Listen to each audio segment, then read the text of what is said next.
Okay, so I'm here with Ben Fisher, who's Studio Design Lead for Rebellion Games, and we are talking about Strange Brigade today. So, Ben, thank you very much, and thank you for taking the time to talk to us. No problem. Right, so just a quick sum up. For those who might not know, what is Strange Brigade exactly?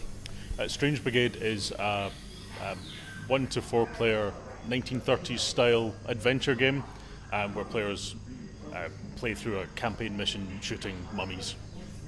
Great. It's perfectly summing it up. Yeah. I think it gained a lot of attention last year because of that kind of serial 1930s vibe to it. So I just have to ask, why did you go for that setting? It emerged over the course of development as we were experimenting with different things. That tone really kind of stuck together, and when the voiceover went in, it really brought it all to life. You know, it's that sense of humour really made it something memorable. Great. Okay, and then obviously, like you said, you're playing as one of 4 different heroes. So would you be able to tell us a little bit about them? Sure. So at launch, the game comes with 4 different heroes, each who have different magical abilities. There is Frank Fairburn, who's a sort of gun-for-hire mercenary, I guess. Used to be in the army, and now he's part of the Strange Brigade. All of the characters are part of the Strange Brigade. They've moved on from their previous life, and they're heroes for... No, they were just part-time Strange Brigaders then. Exactly, yeah. You don't want to defeat mummies on the side, you know. So there's Frank Fairburn. There's Gracie, who is from... Sorry, yeah, I think it was Newcastle. Or Lancashire. I'm terrified of getting the wrong one because I know the other side of the review one. I think it's Yorkshire. Okay, let's say Yorkshire. She's from the north, and worked in missile factories during the war and has become part of the Strange Brigade. There's Nalangu Rashida, who's a Maasai spirit warrior, who's joined the Strange Brigade in this adventure that takes place in a sort of fictionalised version of ancient Egypt. And Archimedes de Quincey, who is a scholar and archaeologist who knows a lot about the history of these ancient creatures that we're facing. Cool. Okay, so out of all those characters, do you have a favourite one?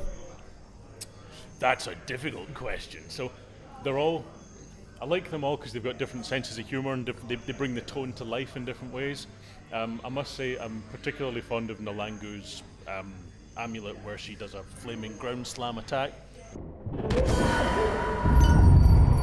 She runs faster and attacks faster as well, and those both appeal to me. Cool, and actually that does bring me on nicely to my next point, the individual kind of supernatural powers. So are these kind of like things you can use throughout the whole game, or like, you know, are they kind of safe for boss fights or something? Sure, so you use them throughout the course of the whole game. As you defeat bad guys, you harvest their souls, they release their souls and you harvest them. And that powers up your amulet, which lets you do a special attack. Over the course of the game you unlock other amulets as well, meaning that you can customise your character and choose a different special. You can also customise your weaponry, so you can choose exactly your play style and how you want to approach the game. You can use them against any bad guy you like. Nice, okay, that's what I like to hear. So the whole game, you're going to be going through all these different dig sites in Egypt. It's modern day Egypt, all 30s Egypt, but they're going to be dig sites and stuff like that, and I think I'm right in saying it's Sateki, the witch you're trying to murder, right? That's correct, yeah. So how did you come up with the idea for, you know, what was the idea behind Sateki? What was that about? To give the game that 1930s atmosphere, it made sense for the characters to be on an adventure in a kind of Hollywood version of Egypt. So uncovering those tombs and discovering these undead threats. So it really made sense to us to have a powerful witch queen that could raise the undead and give you a strong antagonist to chase and hopefully defeat. Hopefully. And you actually bring up a nice point there, that she's kind of raising the dead. So as you kind of go through these different boss fights and like little horde battles and stuff, will we see any kind of monsters or anything that we might already be familiar with? All of the characters, all the bad guys in the game are to some extent inspired by that kind of 1930s atmosphere. I don't want to give too much away, but those all the sort of light-hearted, campy characters you might expect to see. Great. It's not just going to be kind of running around shooting hordes and, you know, being brilliant. You're also going to be doing other things like solving puzzles and using traps and stuff. So with that in mind, when you're kind of designing the levels and stuff like that, how do you kind of fit in all those, the freedom that you need to put in puzzles, put in these traps and stuff like that?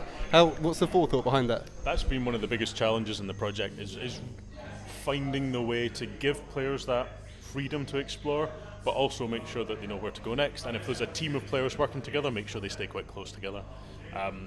So what we've typically found is that there's a core route through the environments that you can mostly just play it as a straight run and gun, with some puzzle elements to give you something to get your teeth into on the main route.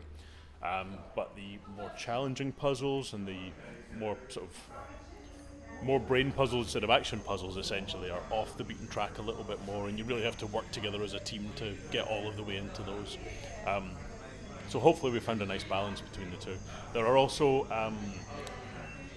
sort of checkpoints effectively where the players have to gather together to charge a crystal that cracks open and opens the next path. So we make sure that we funnel players back together. So you can work together as a team but spreading out throughout the environment, but then you're brought back together for these milestone moments.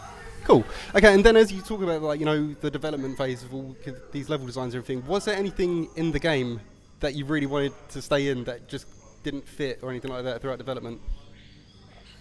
I don't want to give away too much here, but I guess in a general sense, there were elements that, once we'd figured out the flow of the main game and what made sense for that, gave us ideas for the season pass and expanded content that's coming after release. When you're making a game, you have to figure out what your core flow is quite early on, and it's only really towards the end of the game that you know exactly what the game is. So what we've managed to do is take those moments and explore some of those in the additional DLC levels that are coming in the future. What is it when players actually finally get their hands on Strange Brigade? What are you really looking forward to them seeing or coming across? So given that the game is a sort of a widespread of shooter or sort of tomb exploring puzzle game, it'll be nice to see which ways people are drawn to play the game the most. Interesting to see which character customizations they choose. And there's a sort of 1930s serial voiceover throughout the entire game, and I've noticed that when people play the game they start doing the voice, and it's difficult to stop, so once you've started. So I'm looking forward to people streaming and playing on YouTube and seeing what proportion of them accidentally start talking in a 1930s voice. Would you be willing to do an impression of the voice? Well, I'll give it my best shot, but it's not the easiest thing to do. But the problem is, once you start, it's just so hard to stop. Thank you very much, Ben. Okay, so quick fire questions. Can you play the game single player? Yes, you can. Will there be PvP modes? No. Will there be a Battle Royale mode? No. Could I beat Sateki the Witch? Could I beat her up in real life? In real life? Oh. I mean, she's a ghost. How good are you beating up ghosts? Yes or no? Then yes. Thank you. Especially because I have a white belt in karate as well. Does that kind of help? Yeah. I knew it. Is the game out on PS4? It is, yeah. Is the game out on Xbox? It is. Is it out on PC? It is. Is it out on the August 28th? Yes. Ben, thank you very much for speaking with us. No problem. That was me speaking to Ben Fisher from Rebellion Games ahead of the release of Strange Brigade on PS4, Xbox One and PC on August 28th.